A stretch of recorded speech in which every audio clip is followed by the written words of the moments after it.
Une visite pas comme les autres pour Laurent Gbagbo. Le prix Nobel de la paix, Desmond Tutu, lui tend la main. L'ancien président dit qu'il aimerait que le pays revienne à la normale. C'est ce que nous demandons à tous les partis concernés de faire. L'archevêque est en Côte d'Ivoire pour partager son expérience. À la fin de l'apartheid, il préside la commission Vérité et Réconciliation en Afrique du Sud. Desmond Tutu et Nelson Mandela ont créé ce concept, l'amnistie, en échange d'aveux et d'excuses publiques. Selon eux, il aurait été difficile de juger tous ceux qui ont commis des crimes pendant l'apartheid. 2 ans d'investigation et plus de 20 000 témoignages. La commission Vérité et Réconciliation n'a fonctionné et les gens n'ont dit ce qu'ils savaient, ce qu'ils voulaient, ce qu'ils auraient voulu cacher, que parce que ça n'était pas un tribunal punitif. Il était présidé par un prix Nobel de la paix, Desmond Tutu, archevêque anglican.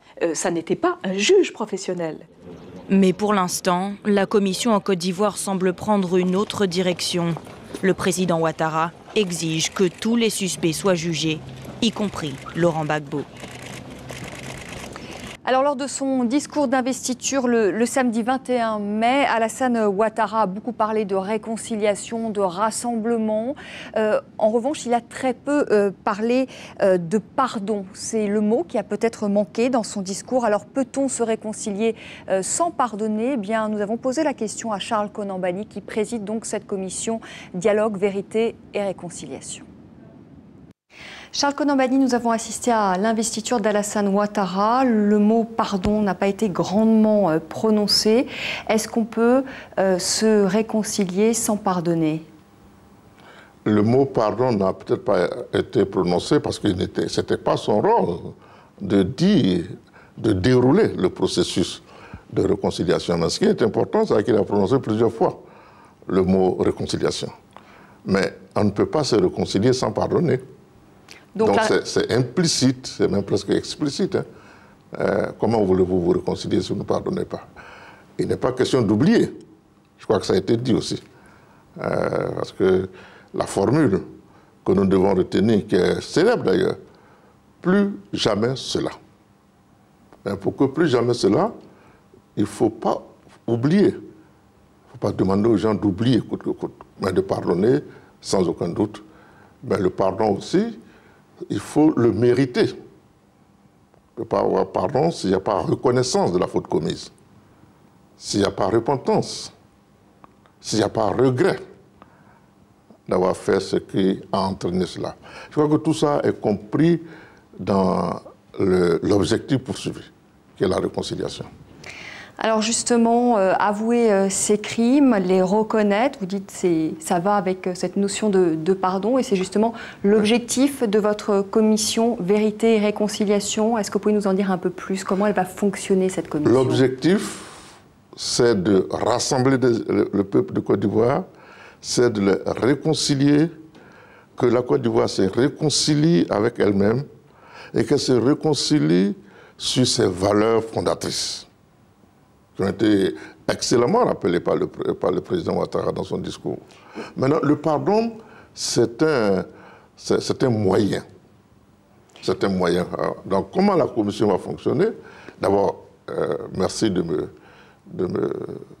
permettre d'en parler un peu, parce que la commission, elle n'existe pas encore. La seule chose qui existe, c'est son président. Et puis la seule chose qui existe, c'est son acte de naissance. Mais il faut bien que la commission soit constituée, et nous sommes en phase d'écoute. Parce que même pour la constituer, il faut écouter, n'est-ce pas? Cette réconciliation suscite tellement d'engouement. Et cela correspond à un besoin. Moi, je veux lire ça comme cela. Que les Ivoiriens ont été divisés longtemps et qu'ils ressentent un besoin de se retrouver ensemble. Regardez comment Yam Sokro a respiré aujourd'hui. Ça, c'est là-dessus que nous allons bâtir. Alors le président Alassane Ouattara a dit que cette commission allait se calquer un peu sur celle qu'on a connue en Afrique du Sud, mais il y a quand même une nuance, et elle est de taille, c'est que les auteurs des exactions, eux, seront condamnés. Écoutez, je n'ai pas entendu ça. Je n'ai pas entendu ça dans le discours du président. Ce que je sais, c'est qu'effectivement, il y a des modèles. Et personne ne peut parler de réconciliation sans se rappeler que le modèle fondateur, si je puis m'expliquer ainsi, c'est celui d'Afrique du Sud. Mais avouez que les problèmes sont différents quand même. J'ai failli dire en Afrique du Sud, c'était plus facile. C'était l'apartheid, c'était clair, c'était l'exclusion sur base de la race et de la couleur. C'est plus clair, c'est plus net. Chez nous, c'est très diffus. Et donc, c'est plus compliqué. Donc, on ne peut pas calquer le modèle sud-africain, bien qu'il faut s'en inspirer. Mais est-ce que vous pensez que les gens qui vont témoigner à cette commission Vérité et Réconciliation, qui vont peut-être avouer des exactions et des crimes, vont le faire s'ils savent qu'ils seront au final condamnés? Non, attendez. Est-ce que ça peut fonctionner? La commission n'est pas là pour se substituer à la justice. Les victimes ont un droit. Chaque citoyen a un droit de traduire quiconque aura fauté ou qu'il considère aura fauté contre lui et traduire devant la justice. Donc ça, il faut que ce soit clair. La commission n'est pas juge. Deuxièmement, on oublie toujours un terme qui est spécifique à la Côte d'Ivoire. Et le président en a beaucoup parlé ce matin. C'est le terme de dialogue. Nous voulons dialoguer. Quand vous dialoguez, vous comprenez, vous échangez des arguments. Et peut-être en mesure de mieux comprendre l'autre. Et ça, c'est important. Et deuxièmement, ou troisièmement, si vous voulez, on doit dire la vérité. Tout à l'heure, j'étais à la prière. L'évêque de Yamoussoukro a dit que l'une des raisons pour lesquelles la Côte d'Ivoire traverse cette crise, c'est qu'on a trop menti. On s'est menti. On a dit des demi-vérités. Il y avait beaucoup d'hypocrisie. Et tout cela doit sortir dans le cadre du dialogue. Et ce sont des individus qui vont venir parler. Monsieur Konambali, le dialogue, oui, mais pour l'instant, l'opposition est muette. Vous allez dialoguer avec qui? Elle est muette parce qu'on ne l'a pas encore interrogée. Elle est muette parce que, comme nous tous, j'imagine d'ailleurs, elle est traumatisée. Hein, parce que moi, j'ai beaucoup parlé. Moi, je n'ai pas parlé. Donc vous allez parler avec des proches, par exemple, de Laurent Gbagbo? Mais peut-être même avec Gbagbo lui-même. Il est quand même l'un des grands acteurs dans cette crise qui l'ignorait. Donc il aura certainement un rôle à jouer dans ce processus. Je ne sais pas lequel, mais en tout cas, il sera entendu. Moi, j'aimerais bien je veux comprendre. Les Ivoiriens veulent comprendre. Est-ce qu'on peut pardonner à Laurent Gbagbo? Je n'en sais rien. Je ne suis pas là pour dire... je ne l'ai pas entendu, je ne sais pas comment je peux dire d'entrée de jeu qu'on va pardonner. Mais évidemment, je vous ai dit que le pardon est un moyen. Mais je ne peux pas dire on va pardonner à tel, non, ce n'est pas responsable du tout. Ce n'est même pas respecter les Ivoiriens que d'ores et déjà de trancher de cette manière. Même si je suis dans une émission que vous voulez en scoop, je ne peux pas quand même pas faire ça. C'est trop sérieux, madame. C'est très sérieux. Mais en tout cas, on vous a entendu dire que vous étiez prêt au dialogue avec Laurent Gbagbo. Avec tout le monde. Merci beaucoup, Charles. Avec tout le monde, avec tout le monde. Avec tout le monde, c'est important parce que la Côte d'Ivoire a besoin de se rassembler et de se réconcilier. Moi, j'ai confiance. Merci beaucoup, Charles Konambali, de nous avoir donné cette interview. C'est moi, merci.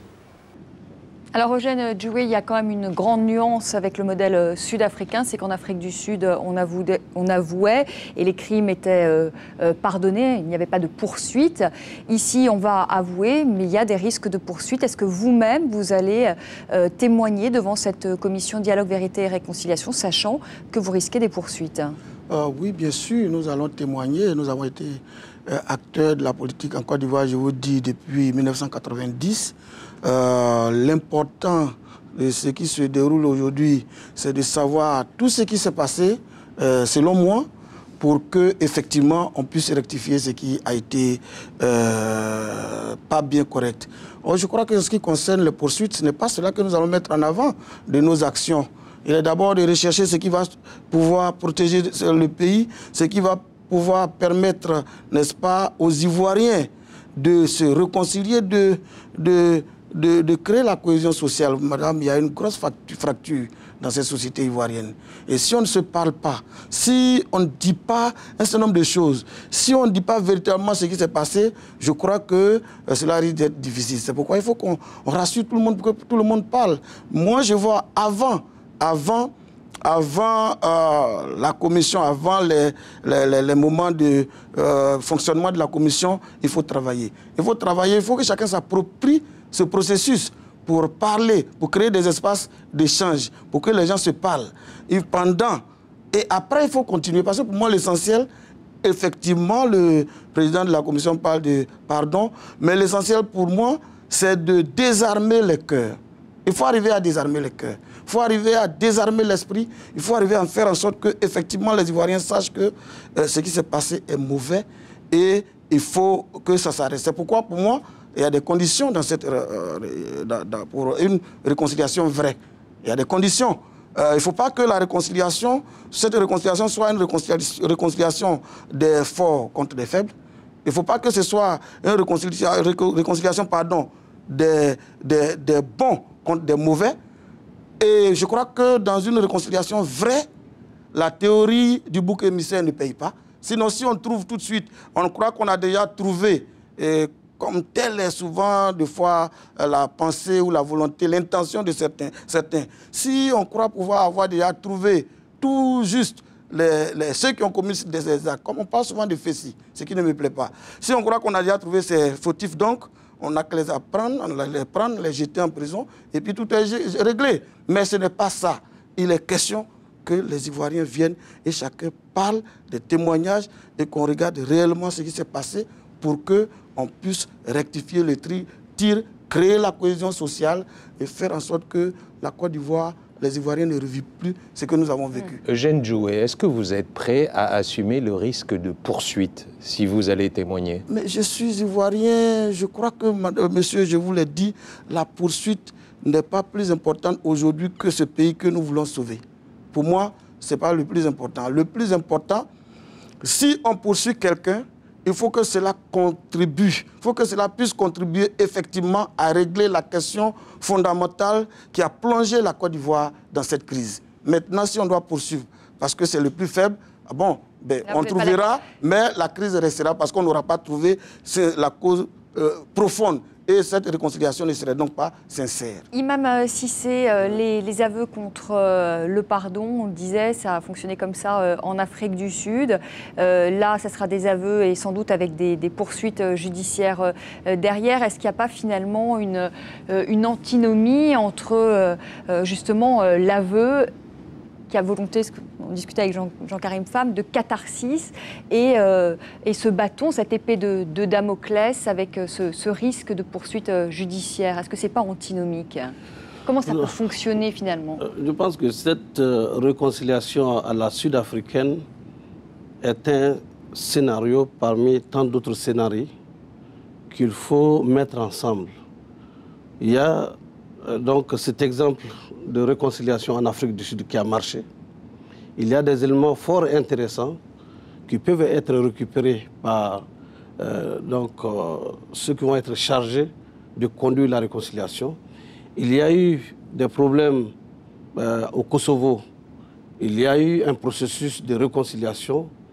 Et il y a également au Rwanda. Je voudrais rappeler qu'en 1998, nous avons eu une émission sur notre télévision où nous avons dit, et j'étais de ceux qui ont dit, la Côte d'Ivoire est un pays béni de Dieu, c'est vrai, mais est-ce que les habitants, les fils et filles de Côte d'Ivoire sont autant bénis par leurs actes et leurs actions? Donc, pour ne pas qu'on retombe dans le même schéma que le Rwanda, on l'a fait. Donc, le Rwanda, comment ils ont su aujourd'hui entrer en eux-mêmes et ressortir un modèle de réconciliation qui a marché, parce qu'on a vu même des religieux qui ont été condamnés, on a vu à Arusha témoigner de ce qu'ils ont contribué, et on a vu d'autres membres de la société civile, beaucoup d'autres choses. Ça aussi, il y a des choses à récupérer pour voir quel est le schéma ivoirien selon ces différents scénarios pour amener les Ivoiriens à se réconcilier, que ce soit à travers le dialogue, et ça, il faut le dialogue, il faut également que cette réconciliation soit une réconciliation qui tienne compte du fait qu'il ne doit plus y avoir l'impunité en Côte d'Ivoire. Nous avons dit, ce sont peut-être des phrases très fortes, un souverain peut survivre dans l'incroyance ou dans l'infidélité, mais il ne peut pas prospérer dans l'injustice. Et l'injustice a été présente en Côte d'Ivoire, l'impunité a été présente en Côte d'Ivoire, l'exclusion a été présente en Côte d'Ivoire, ça a nourri des sentiments de haine et de mépris des uns et des autres. Il faut que tout cela s'arrête, mais c'est en s'expliquant que ce ne soit pas un forum de catharsis seulement. Bien sûr, même le catharsisme est nécessaire lorsque les spécialistes des théâtres vont les mettre en œuvre. Il y en a qui vont pouvoir se ressaisir, mais il ne s'agit pas de ça.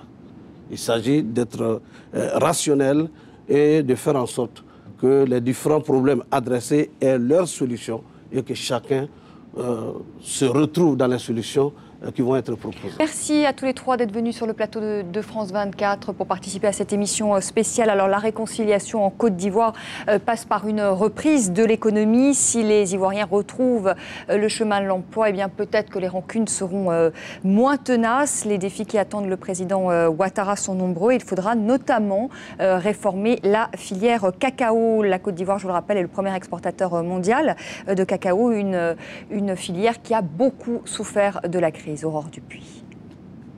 On voit petite place là-bas. Les affaires reprennent. Pour la première fois en presque 4 mois, l'exportation du cacao redémarre. Fini l'embargo. Il faut maintenant écouler le demi-million de tonnes de fèves retenues dans les ports. L'économie du pays dépend essentiellement du cacao, qui fait vivre environ 20% de la population. Nous sommes 10 à la maison. Et c'est avec ça qu'on se nourrit. Et c'est avec ça qu'on règle le problème de la famille, tout. Cacao, café, coton, diamants, mais aussi gaz et pétrole. Le pays produirait environ 50 000 barils par jour. Un chiffre qui ne peut pas être vérifié. La corruption serait galopante. Malgré cette richesse en ressources naturelles, les Ivoiriens ont du mal à faire du business. 10 ans de guerre civile, crise politique, les inégalités entre les riches et les pauvres semblent grandir. Depuis la crise, là, le marché est bizarre. Tout est monté, augmenté un coup, tout est devenu cher. Il n'y a rien même qu'on puisse acheter encore. 50 ans après l'indépendance, la Côte d'Ivoire compte toujours sur ses liens économiques avec la France. L'ancienne puissance coloniale reste un partenaire essentiel pour la Côte d'Ivoire, des PME aux grands groupes français. Pour beaucoup, il faut donner un nouveau souffle à ce que l'on appelait le miracle ivoirien, afin de reconstruire le pays. Et pour parler de cet autre défi, ce défi économique immense qui attend le pays, avec nous sur ce plateau, Charles Dibi Kofi, bonjour, merci d'être avec nous. Vous êtes ministre des Finances, ministre de l'économie dans le gouvernement de Guillaume Soro. Bernard Noumi, bonjour, vous êtes vice-président de la Confédération Générale des Entreprises de Côte d'Ivoire, vice-président donc du patronat. Maximilien Lemaire, bonjour, vous êtes le président de la Chambre de commerce européenne de Côte d'Ivoire. Merci à tous les trois d'être là. Première question pour vous, Charles Dibi Kofi. Nous sommes le 25 mai. Est-ce que les salaires vont être payés à la fin du mois? Merci, madame. Je voudrais vous dire que pour un ministre des Finances, normalement dans une situation normale, le paiement des salaires n'est pas un événement, c'est une gestion courante. Là, pour une fois, le président de la République lui-même en a parlé pour la simple raison que c'était exceptionnel, après 6 mois de crise, et qu'il a pris le pari de payer les arriérés de salaire pour la population ivoirienne, pour les salariés. Vous avez payé la dernière fois 2 mois de salaire, c'est ça, 2 mois de salaire, plus les arriérés qui ont été accumulés depuis le mois de janvier. Parce qu'il y a eu des arriérés de salaire qui n'ont pas été réglés. Nous avons normalement pour 2 mois de salaire, la masse globale est de 160 milliards. Là, nous avons injecté près de 182 milliards. Pour payer les salaires du mois de mars et du mois d'avril et également régler les arriérés. Donc les salaires du mois de mai seront tout ceci pour vous dire que le salaire du mois de mai, le paiement n'est pas un événement. C'est une gestion courante. Alors, pour rebondir, Monsieur Dibi, sur le sujet qu'on a vu, on sait que la filière cacao est minée, rongée par la corruption. Comment faire pour combattre ce fléau? Vos prédécesseurs ont tenté, en tout cas s'étaient engagés à combattre ce fléau. On ne peut pas dire que ça a été une grande réussite. Qu'est-ce que vous comptez faire? Bon, disons qu'en ce qui concerne la gestion des flux financiers et physiques de la filière café-cacao, déjà, en tant que ministre dans le gouvernement du Premier ministre Soro, nous avons pris des engagements avec nos partenaires que sont la Banque mondiale et le Fonds monétaire international. Nous avons baissé la fiscalité et la parafiscalité à 22% du prix CAF. Ceci pour permettre de ne pas mettre trop de pression sur le paysan et faire en sorte qu'on puisse garantir un minimum pour les recettes fiscales de l'État. Nous nous sommes entendus sur ce point. Nous sommes allés plus loin pour faire connaître, si vous voulez, le niveau de flux physique et de flux financiers dans le secteur. Mais ce n'est pas suffisant. Le président de la République s'est engagé à faire une réforme de profondeur pour que la filière reste viable et qu'elle puisse profiter non seulement aux paysans, qui deviennent un véritable agent économique parce qu'ayant un revenu substantiel pour se prendre en charge, mais également garantir les recettes de l'État, celles qui viennent alimenter le budget, et permettre également aux investisseurs du secteur de pouvoir avoir leur retour sur ce qu'ils ont misé comme investissement. Mais pardonnez-moi, Monsieur le Ministre, cette réforme, ça veut dire moins d'intermédiaires dans cette filière? C'est sur cette piste que vous allez travailler? Bon, quand vous me parlez d'intermédiaires, tout dépend. Si, je dirais, l'exportateur utilise, si vous voulez, des personnes pour aller bord-champ pour acheter le produit et venir lui livrer, ça, c'est son organisation personnelle. Mais nous, ce que nous disons, c'est qu'une fois que le prix bord-champ est donné, que ce prix bord-champ soit respecté. Est-ce que vous voyez? Et que ce que nous laissons comme fiscalité ou parafiscalité dans le marché ne soit pas capté par justement ce genre de personnes. Et que ça puisse aller vers le paysan, comme on l'a souhaité. C'est pour ça que dans nos discussions avec la Banque mondiale, je leur ai dit, je veux bien céder une partie de la fiscalité au profit du paysan.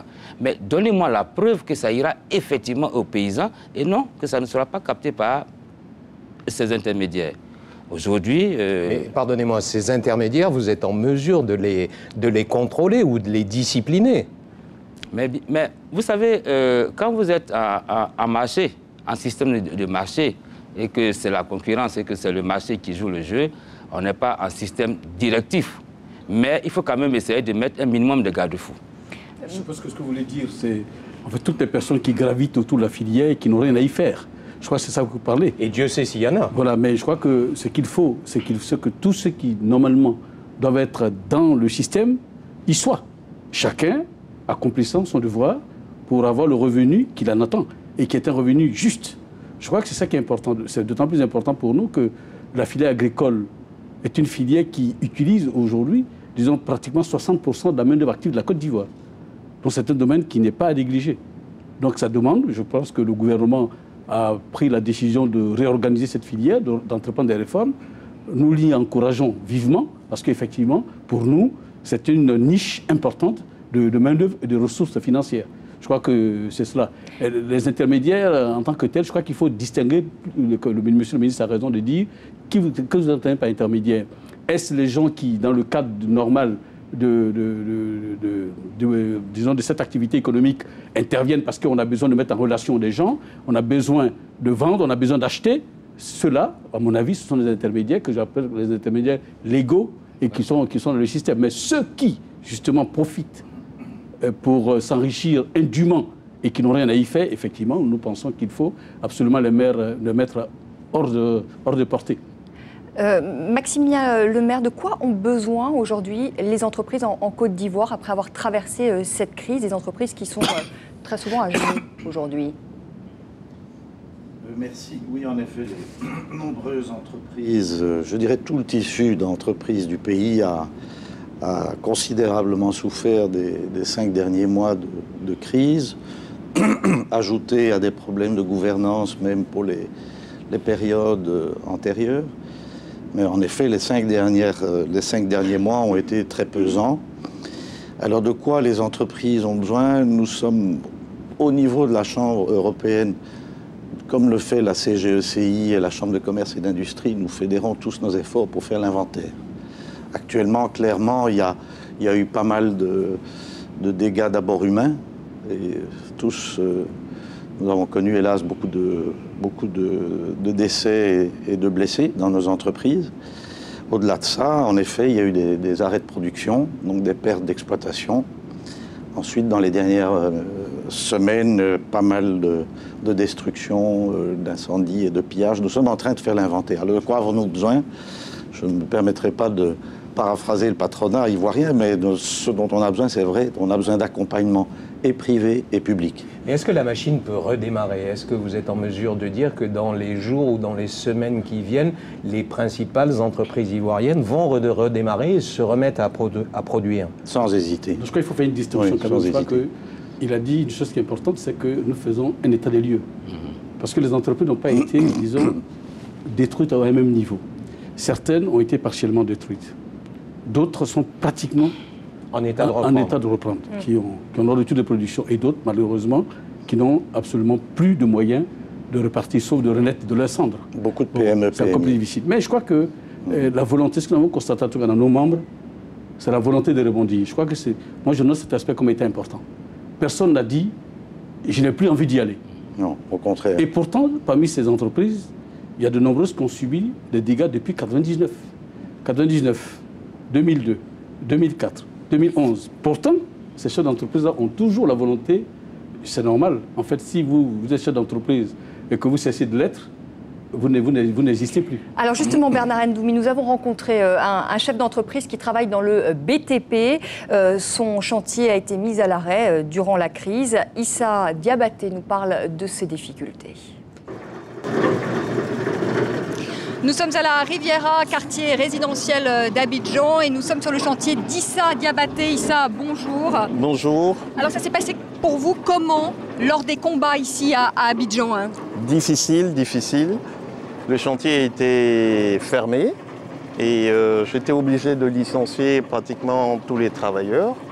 On n'avait même pas de gardien, donc il y avait que les FDS, les partisans de Laurent Gbagbo, les militaires de Laurent Gbagbo, qui avaient éventuellement décidé de fermer le quartier. Donc j'avais même pas accès, aucun travailleur n'avait accès au chantier. C'était un gros manque à gagner? Beaucoup, parce qu'on a pris énormément de retard. Et quand c'est comme ça, il faut remettre tout en jeu et refaire un planning avant de relancer complètement le chantier. Vous voyez, nous reprenons, mais timidement, parce que j'ai reçu des appels de mes techniciens et de certains ouvriers. Ils reviennent justement, ces ouvriers que vous avez dû licencier? Ils reviendront et comme ça, nous repartirons de belle, quoi. Vous en avez réembauché? J'ai embauché quelques-uns, et ceux qui sont hors d'Abidjan et ceux qui sont aussi hors de la Côte d'Ivoire, je les attends et ils viendront. Jean-Louis, bonjour Jean-Louis. Bonjour madame. Durant les combats, donc vous n'avez pas travaillé, hein? Non, pas du tout. Pas de salaire donc? Non, pas de salaire. Et vous avez fait comment? Bon, on s'est débrouillé avec les petits fonds qu'on avait gardés. Bon, on s'est débrouillé avec. Merci Jean-Louis. Une dernière question, Issa Diabaté. Oui. Vous êtes ivoirien, vous avez de la famille à l'étranger, vous parlez deux langues. Oui, tout à fait. Qu'est-ce qui vous pousse à rester en Côte d'Ivoire finalement? Vous auriez pu partir? Ben oui, comme vous le dites, je parle deux langues. J'aurais pu quitter la Côte d'Ivoire, mais j'ai beaucoup d'attaches ici. Il y a encore beaucoup à faire en Côte d'Ivoire. Rien n'a été fait et pendant 10 ans, on est resté comme ça.